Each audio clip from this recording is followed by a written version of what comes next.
Hello guys, welcome to the class. One piece chapter 1137 యొక్క full spoilers అయితే రావడం జరిగింది. ఈ చాప్టర్ లో వచ్చి శాంగ్స్ లాగా ఉన్నాడు కదా, అతను శాంగ్సా లేదా వాళ్ళ బ్రదర్ అని రివీల్ చేశారు. అలాగే గున్కో డెవిల్ ఫ్రూట్స్ ని ఇలా చాలా ఇంట్రెస్టింగ్ విషయాలని ఈ చాప్టర్ రివీల్ చేయడం అయితే జరిగింది. బట్ చాప్టర్ ని ఎక్స్ప్లెయిన్ చేసే ముందు ఈ వీడియో లాస్ట్ వరకు చూసి like, comment and me friends కి కూడా షేర్ చేసి మా ఛానల్ కి సపోర్ట్ చేయండి. లేట్ చేయకుండా వీడియోని స్టార్ట్ చేద్దాం. ఈ చాప్టర్ యొక్క టైటిల్ నేమ్ వచ్చి శాండ్రాక్ అపియర్స్. లూఫీ అండ్ తన టీమ్మేట్స్ వచ్చి వెస్టర్న్ విలేజ్ లో ఉన్న అరెస్ట్ క్యాజిల్ కి వెళ్తూ ఉంటారు. అప్పుడే రోడ్డు వాళ్ళతో కింగ్ అరాల్డ్ చనిపోయిన తర్వాత ఈ క్యాజిల్ లో ఎవరు ఉండలేదు, క్లోజ్ చేస్తారని చెప్తాడు. అయితే ఆ క్యాజిల్ దగ్గరికి వెళ్లి చూస్తే డోర్ వచ్చి డ్యామేజ్ అయి ఉంటుంది.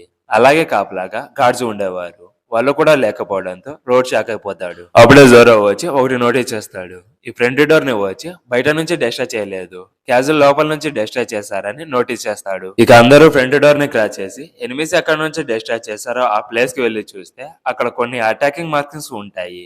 అప్పుడు రోడ్డు వచ్చి ఎప్పుడైతే లోకి కింగ్ అరాల్డ్ ని కిల్ చేశాడో అక్కడ కూడా ఇలాంటి సేమ్ మార్కింగ్స్ ని చూశానని చెప్తాడు. అంటే కింగ్ అరాల్డ్ ని లోకి చంపాడా లేదా ఎవరైనా చంపేలా చేశారా? అయితే అది మనకి ఎగ్జాక్ట్ గా అయితే తెలియదు. అప్పుడే రోడ్డు వచ్చి ఎనిమిస్ ఎవరో మనకు తెలియదు, కానీ వాళ్ళు చాలా స్ట్రాంగ్స్ ఎనిమిస్ అని చెప్తే రోడ్డు మీరందరికీ తెలిసిందే, లోకి వచ్చి ఒక మాస్టర్, కానీ కింగ్ అరాల్డ్ వచ్చి ఒక హ్యూమన్, బట్ అతను కూడా ఒక గ్రేట్ వారియర్. ఆ బ్యాటిల్ అయిపోయిన తర్వాత ఈ క్యాజిల్ ని సీల్ చేశారని చెప్తాడు. అప్పుడు లూఫీ క్యాజిల్ గేట్ ని చూసి చాలా పెద్దదిగా ఉందని షాక్ అయితే నామి వచ్చి చాలా స్కేరీగా ఉందని చెప్తుంది. ఇక లూఫీ అండ్ వాళ్ళ గ్రూప్ వచ్చి క్యాజువల్ లోపలికి వెళ్తారు. క్యాజువల్ లోపల కూడా మొత్తం డెస్ట్రాయ్ అయిపోయి ఉంటుంది. అలాగే ఫ్లోర్ మీద 100 పైన జైన్స్ యొక్క స్కెల్టన్ ని చూస్తే లూఫీ అండ్ తన టీమ్మేట్స్ తో వీళ్ళందరినీ లోకి చంపేశాడు. ఇక జరులా అండ్ లోకి మాత్రమే ఆ బ్యాటిల్ లో సర్వైవ్ అయ్యారని చెప్తాడు. అప్పుడే లూఫీ వచ్చి ఓవర్ సైడ్ కి కొమ్ములు ఉంటాయి కదా, అలాంటివి చూస్తాడు. దానికి రోడ్డు వాళ్ళతో ఏన్సియంట్ జైంట్ ట్రైబ్ బ్లడ్ లైన్ కి సంబంధించి కొంతమంది జైంట్స్ ఉన్నారు, అయితే ఇప్పుడు ఏన్సియంట్ జైంట్ ట్రైబ్ యొక్క ప్యూర్ బ్లడ్ మెంబర్స్ ఎవరు లేరని చెప్తాడు. అప్పుడే అక్కడ ఉన్న వాళ్ళకి కింగ్ అరాల్డ్ పిక్చర్ ఉండడం చూస్తారు.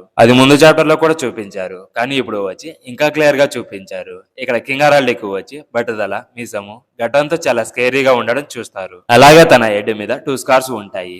అలాగే ఫేస్ మీద టాటూ కూడా ఉంటుంది. అప్పుడు రోడ్డు వచ్చి అది ఎవరో కాదు, కింగ్ అరాల్డ్. అతనికి పీస్ అంటే చాలా ఇష్టము అండ్ ఎల్బాని ప్రపంచంతో కనెక్ట్ చేయాలని అనుకున్నాడు. అతని ఎల్బాకి వచ్చి ఒక గ్రేటెస్ట్ కింగ్ అని చెప్తాడు. అప్పుడు లూఫీ వచ్చి అతన్ని చూస్తుంటే స్ట్రాంగ్ వారియర్ లాగా ఉన్నాడని చెప్తే అతని హాన్స్ ని రిమూవ్ చేయడం వల్ల ఆ 2 స్కార్స్ వచ్చాయి. ఈ హాన్స్ వచ్చి ఏన్సియంట్ జైంట్ ట్రైబ్ యొక్క గుర్తులు. ఈ జైంట్ ట్రైబ్ వచ్చి చరిత్రలో గుర్తుండిపోతారని కూడా చెప్పాడు. అయితే వాళ్ళు వరల్డ్ గవర్నమెంట్ కి ఎనిమిస్ అవుతారని చంపేసినట్టు ఉన్నారని అనుకుంటా. ఆ రోజు కింగ్ అరాల్డ్ ని లోకి చంపాడని ఎవరు చూడలేదు.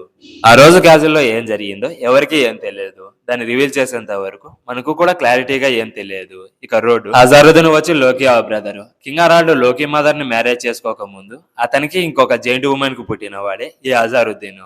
అజారుద్దీన్ వాళ్ళ మదర్ వచ్చి వేరే కంట్రీకి చెందిన జైంట్, అందుకే ఎల్బా కంట్రీకి క్వీన్ అవ్వలేదు. అలాగే ఎల్బా బ్లడ్ లైన్ కి చెందిన వాళ్ళు మాత్రమే ఇక్కడ ఉండాలని జైన్స్ వచ్చి ఆమెను హీనంగా చూస్తారని చెప్తాడు. అప్పుడే జోరోకి ఒక డౌట్ వచ్చి ఎందుకు రోడ్డు అజారుద్దీన్ షిప్ ని చూస్ చేసుకున్నాడని అడుగుతాడు. ఇక రోడ్ యొక్క స్మాల్ ప్యాచ్ బ్యాక్ ని చూపిస్తారు. రోడ్ ఒక ఒటాకు అని అందరూ అతన్ని ఏడిపిస్తూ ఉంటారు. బట్ అజారుద్దీన్ వచ్చి తన మ్యాప్ డ్రాయింగ్ స్కిల్స్ కి ఇంప్రెస్ అయ్యి అతన్ని ఫ్రెండ్ చేసుకోవడం చూస్తాము.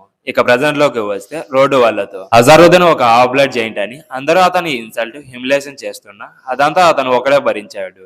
ఇక్కడ అజారుద్దీన్ డ్రీమ్ వచ్చి జైన్స్ అందరికి కింగ్ అవడము. ఎల్బాలో ఉన్న జైన్స్ కి మాత్రమే కాదు, ప్రపంచంలో ఉన్న జైన్స్ అందరికి కింగ్ అవడం అని చెప్తాడు. అప్పుడే లూఫీకి వచ్చి అక్కడ ఎవరో పడుకొని ఉండడం చూసి పక్కన ఉన్న వాళ్ళకి చెప్తాడు. అయితే ఇక్కడ వాళ్ళ బాడీస్ మనకు కనపడవు. ఇక అప్పుడే అండర్ వరల్డ్ లోకి షీన్ అనేది షిఫ్ట్ అవుతుంది. అక్కడ లోకి ఫేస్ వచ్చి బ్లడ్ తో కవర్ అయి ఉంటుంది. బికాస్ గున్కో తన పవర్స్ ని యూజ్ చేసి లోకి మీద అటాక్ చేసింది. గున్కో టాల్ గా ఉండడం కోసము ఆరోస్ తో తన షూస్ ని లార్జ్ గా చేసుకుంటుంది. అలా చేయడం వల్ల లోకి ఫేస్ ని ఈజీగా అటాక్ చేయగలదు. ఇక గున్కో వచ్చి ఇప్పుడు నీకు అర్థమైందని అనుకుంటున్నానని అంటే దానికి లోకి వచ్చి నేను మూవ్ అవ్వలేను, నీకు ముందే చెప్పాను కదా అని అంటే అప్పుడు షాంక్స్ ట్రీన్ వచ్చి నువ్వు మూవ్ అయినా కూడా ఏం పీకలేవని చెప్తాడు.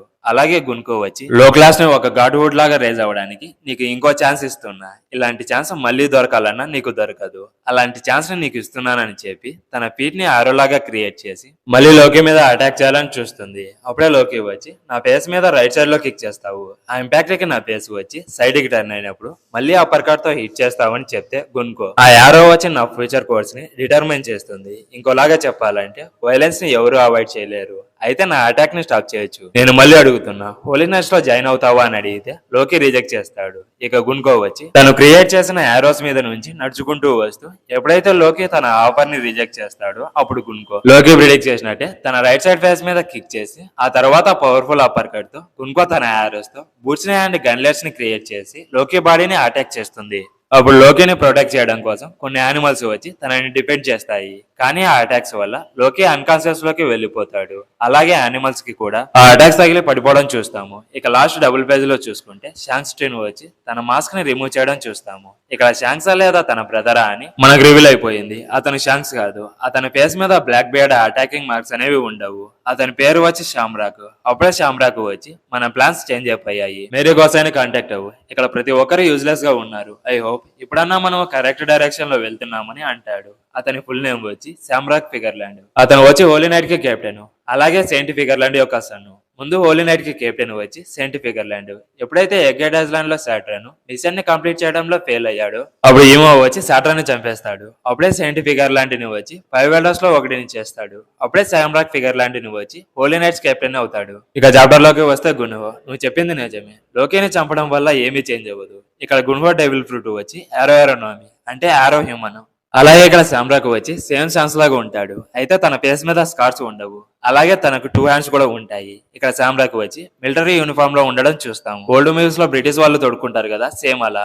అలాగే శాంక్స్ లాగా అతను కూడా ఒక స్వార్డ్స్మెన్ అనుకుంటా, తన దగ్గర స్వార్డ్ ఉండడం చూస్తాము. ఇక లాస్ట్ ప్యానల్ లో శామ్రాక్ వచ్చి లోకిని చాలా కోపంతో అలా చూస్తూ, ఒకప్పుడు న్యూ వరల్డ్ ని కాంకర్ చేసిన వారియర్ ఆఫ్ ఎల్బా, మేము వరల్డ్ గవర్నమెంట్ మళ్ళీ న్యూ వరల్డ్ ని ఎలాగైనా మా కంట్రోల్ లోకి తీసుకుంటామని చెప్తాడు. ఇక వరల్డ్ గవర్నమెంట్ ఎల్బా మీద అటాక్ చేయడానికి వస్తుందా? ఎప్పుడైతే శామ్రాక్ స్వార్డ్స్మెన్ అని రివీల్ చేశాడో నా అంత హ్యాపీ పర్సన్ ఎవరు ఉండరు. నేను జోరోకి ఒక పెద్ద ఫ్యాన్ ని. శామ్రాక్ స్వార్డ్స్మెన్ అయితే నాకు జోరో వియా శామ్రాక్ ఫైట్ ని చూడాలని చాలా ఎక్సైటింగ్ గా ఉంది. అయితే మీరు లూఫీ ఫ్యానా లేదా జోరో ఫ్యానా కామెంట్ లో చెప్పండి. ఈ వీడియో మీకు నచ్చినట్లయితే please subscribe my channel. Next వీడియోతో మళ్ళీ కలుద్దాం. Until then bye.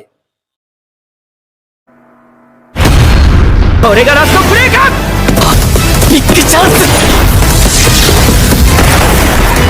いや、俺がいる。